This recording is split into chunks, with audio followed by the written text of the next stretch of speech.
Hello students, today we are going to discuss a refraction of light at a plane boundary between two media.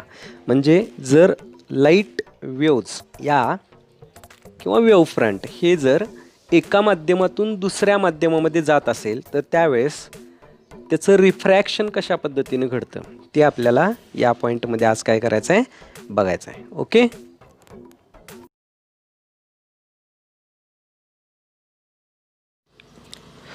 आता स्क्रीनवर जी diagram दिसते तुम्हाला ती diagram बघा.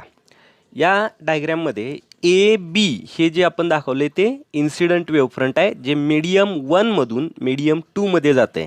M N it is the boundary between the medium 1 and medium 2. आता A B जे wave front आहे it is bounded by the two rays A dash A and B dash B यांनी bound केलेले हे incident wave front आहे.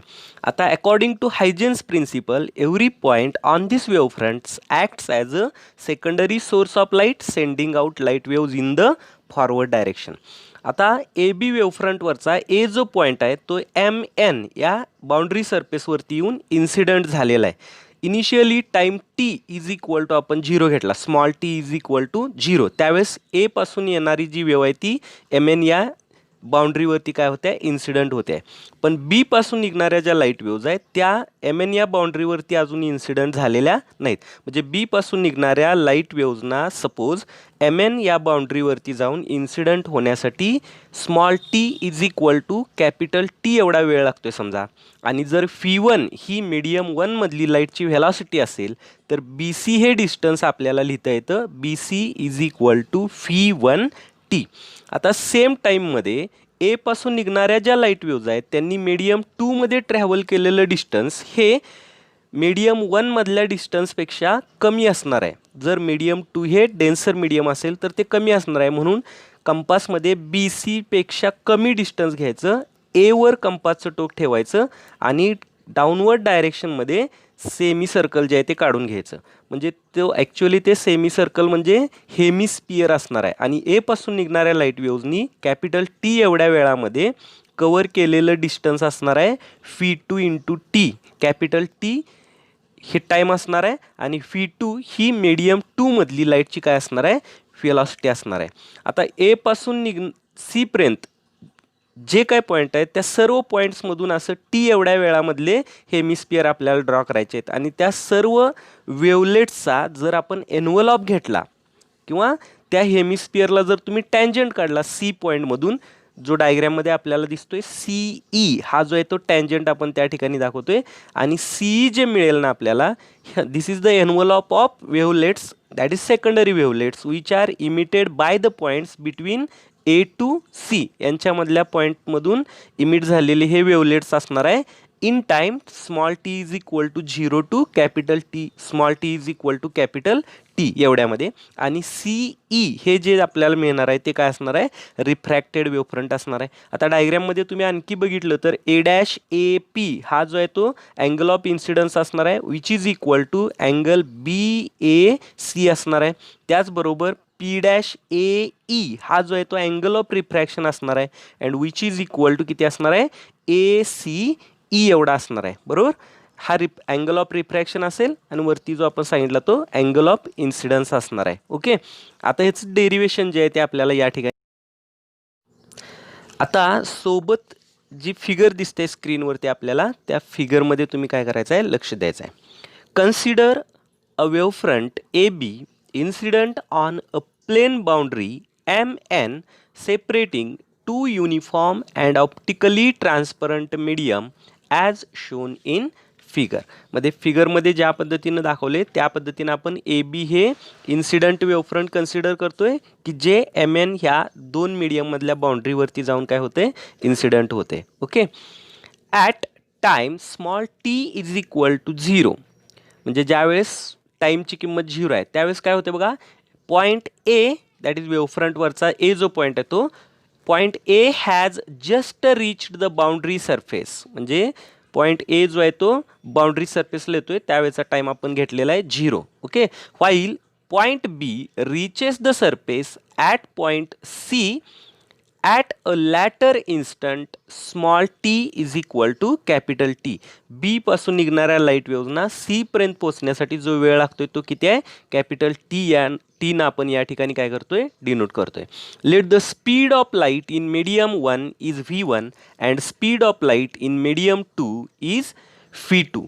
Okay, and therefore BC is equal to V1T and AE is equal to V2T ना आपण तो या ठिकाणी काय करतोय, डिनोट करतोय. ओके,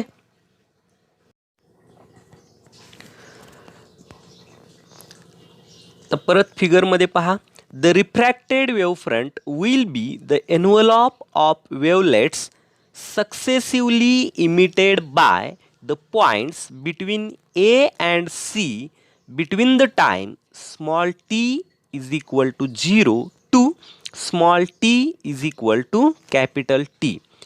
P डॅश हा जो डायग्राममध्ये तुम्हाला दिसतोय तो काय आहे, तर is the normal to the boundary MN at point A. MN ला A पॉईंटमध्ये काढलेला हा काय आहे, नॉर्मल आहे. And therefore we can write angle A dash AP is equal to angle BAC is equal to small I and is equal to angle of incidence. त्यानंतर आपल्याला आणखी काय लिहिता येईल, angle P dash AE is equal to angle ACE is equal to R and it is called as angle of refraction. Okay, now from triangle ABC हा जो triangle आहे डायग्राममध्ये दिसणारा, त्याच्यावरून आपल्याला काय लिहिता येईल, sine I is equal to V1 into capital T divided by AC. बघा, from triangle ABC we can write ABC is a right angle triangle and therefore we can write sin I is equal to V1T divided by AC, ज्याला आपण equation number काय करतो या ठिकाणी 1 आपण या ठिकाणी दिलेला आहे. आता दुसरा ट्रायंगल आपण या ठिकाणी कन्सिडर करतोय फ्रॉम ट्रायंगल AEC. हा सुद्धा राईट अँगल ट्रायंगल आहे. याच्यामध्ये आपल्याला काय लिहिता येईल बघा, sine R is equal to V2 into capital T divided by AC. याला आपण इक्वेशन नंबर या ठिकाणी काय करतोय, 2 हे इक्वेशन नंबर आपण या ठिकाणी देतोय. आता फ्रॉम इक्वेशन्स 1 अँड 2, इक्वेशन 1 आणि 2 वरून आपल्याला असं लिहिता येईल बघा, या इक्वेशन नंबर 1 ला इक्वेशन नंबर 2 जर आपण डिवाइड केलं तर आपल्याला या ठिकाणी इक्वेशन मिळेल sine I divided by sine R is equal to V1T divided by AC divided by V2T divided by AC. Okay, आता या ठिकाणी कॅपिटल टीला कॅपिटल T कॅन्सल होईल, ACला AC कॅन्सल होईल आणि आपल्याला इक्वेशन मिळेल पुढचं sine I divided by sine R is equal to V1 divided by V2. आता आपण इथं थोडीशी रिअरेंज करतोय. इक्वेशनच्या राईट हँड साईडला आपण C न मल्टिप्लाय करतोय, where C is the speed of light in vacuum. लाईटचं व्हॅक्यूममधलं जे स्पीड आहे त्याने आपण ह्याला काय करतोय, मल्टिप्लाय आणि डिवाइड करतोय राईट हँड साईडला. आणि मग आपल्याला इक्वेशन काय लिहिता येईल बघा, sine I upon sine R is equal to C divided by V2 divided by C divided by V1. आता C डिवायडेड बाय V2 म्हणजे काय आहे, तर it is the absolute refractive index of medium 2 and which is equal to N2. आणि C divided by V1 म्हणजे काय आहे, तर it is the absolute refractive index of medium 1 and which is equal to N1. Therefore आपल्याला equation काय लिहिता येईल बघा, sine I upon sine R is equal to N2 divided by N1 and that is also we can write N1 sine I is equal to N2 sine R. याला आपण equation number देतोय 4. त्याच पद्धतीनं आपल्याला असंही लिहिता येईल की V1 divided by V2 is equal to N2 divided by N1. And now if V1 is greater than V2, that is speed of light in medium 1 is greater than speed of light in medium 2, then N2 is greater than N1. That is the absolute refractive index of medium 2 is greater than absolute refractive index of medium 1. आणि असं जर असेल तर angle of incidence in medium 1 is greater than angle of refraction in medium 2 असणार आहे. आणि असं जर असेल then the refracted ray bend towards the normal, म्हणजे रिफ्रॅक्टेड रे जो आहे तो नॉर्मलच्या दिशेला आपल्याला काय झालेलं बघायला मिळेल, झुकलेला या ठिकाणी बघायला मिळेल. याच्या उलट जर असेल तर if V1 is less than V2 असेल तर N2 is less than N1 असणार आहे. म्हणजे सेकंड मीडियम जे आहे ते रेअरर असणार आहे, फर्स्ट मीडियम असणार आहे ते कसं असणार आहे, डेन्सर असणार आहे. आणि त्यावेळेस angle of incidence is less than angle of refraction असणार आहे. म्हणजे आयची किंमत ही आरपेक्षा कशी असणार आहे, कमी असणार आहे. And then the refracted ray goes away from the normal असलेला आपल्याला या ठिकाणी काय होणार आहे, पाहायला मिळणार आहे. तर या पद्धतीनं आपण refraction of a light at a plane boundary between two media हे डेरिवेशन आपल्याला काय करता येतं, पाहता येतं. ओके.